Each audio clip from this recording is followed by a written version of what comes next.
morning everyone and welcome back to another video. In this video I'm gonna talk about confidence with body hair as a woman. So about half a year ago I posted this video about me growing on my armpit hair and it really blew up, like, for my channel in comparison to how many views and clicks and comments my other videos get. Like, normally this one really blew up with over 100,000 views, which is just crazy to me. And many questions came up, and some of them were about confidence as a hairy woman, if you want to call it that way. And that is what I want to talk about, because for most women, this seems to be the point why they still shave, wax, or do something with their body hair instead of just being what they naturally are like.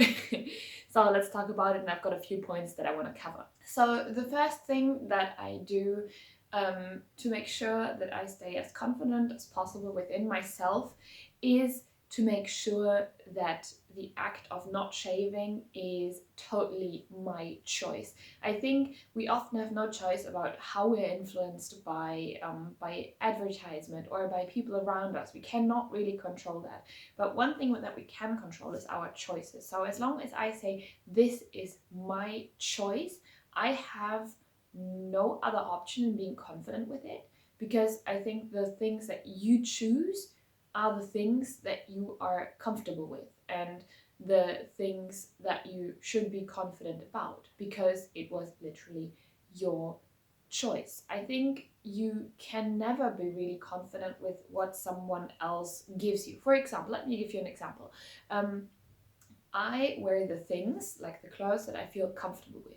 If someone gave me like a really short skirt or a really tight dress and said, I need you to wear this right now, and I were to do it, I wouldn't feel comfortable. Same with my body hair. I also wear my body hair, and whatever I choose to do with it, that is the thing that I feel most confident with. And just having that choice and making that choice gives me like this extra little bit of confidence that I need for like everyday life and just doing whatever. The second thing I do to feel confident is purposely wear clothes that not hide my body hair. So what does that mean? I do not like put it out there in the world for everyone to see or run around with my arms like held up high. I don't do that. But what I don't do is hide it, because I feel like whenever you try and hide something, it makes it way more obvious. But whenever you act with like choice and confidence and just do stuff, people tend not to notice other things. I don't know if you did this as well, but as a kid I loved sweets, and I always tried and sneak snacks out of the kitchen into my room, but it never worked because I did it secretly. I tried to hide and sneak past my parents, and of course they would notice because I was behaving like a lunatic, completely crazy and out of the norm, so it would never work. But when I did like grab something and just took it into my room and acted like I would do normally if I didn't sneak out any sweets out of the kitchen, then no one would notice. So it is the same with body hair. If you like always try and pull down your sleeves or your pants, or you purposely try and hide behind things so people won't notice it, or if you don't lift up your arms, that is a lot more unnatural and makes people search for the reason why you behave differently, and that is when they're gonna notice and also comment on your weird behavior. So just behave normally, and I swear to God, no one is gonna say anything to you. Maybe people in your close surroundings, but that is a whole different story. But in general, people don't care, and most people just focus on their own stuff instead of yours, unless you behave really strangely. The third thing I do to stay confident is I talk about body hair. So there is a lot of stigma, a lot of prejudice, a lot of shame around the topic of body hair. But what I noticed is that as soon as you have an open discussion, everyone's gonna have to say something, if it's something positive or negative.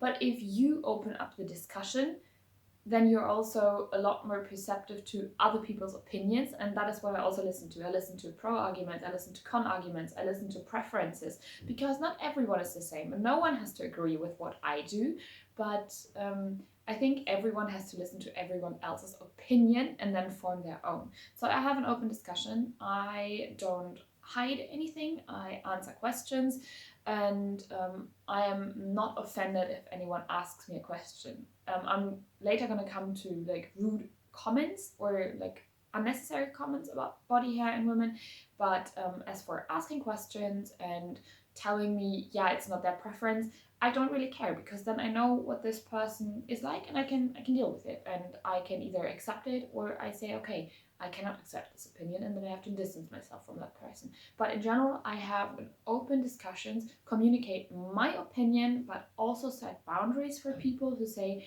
okay, you can tell me your opinion, but you cannot comment on what I chose for myself. And then the fourth thing I do to stay confident is that I touch my hair. Most of my life, I have shaved, like especially the legs and the armpits, and I just know the feeling of what my skin feels like with no hair on or stubbles. But if there's stubbles on it, it's not really nice to touch, so I never used to do it. I didn't like to apply lotion because it was like scratchy and it hurt my skin, the palms of my hands. And so as soon as I started growing it out, especially when the hair like became really soft when it gets a bit longer, I started touching it and feeling it, just so that I get used to what my body feels like. I don't know if that makes any sense. And this is definitely not a sexual thing. This is just like me getting used to a new sensation, and getting used to something, meaning you become comfortable with it. Um, Same with like the hair on your head. Say you got like a buzz cut and then it grows up. You start to like feel it and stroke through it and play with it in your hands. And it's basically the same thing with hair on the rest of your body. Just get used to it and overcome that fear of like feeling the hair on your skin. I've never had the problem with my arms because I never shave my arms. I don't know, it's just not a real thing here, I think, in Germany, at least not that I noticed. Like no one ever commented on my arm hair, which is basically the same as hair on my legs, just like a bit thinner. But I am totally used to the feeling of this, and this feel like really soft, and I don't have any problems with it. So why should I have a problem with the hair on my leg? I'm just not used to it. So I try and get used to it by touching my legs and, I don't know, using lotion and softening creams just to make the experience like nice and feel like a spa or self-care thing to do.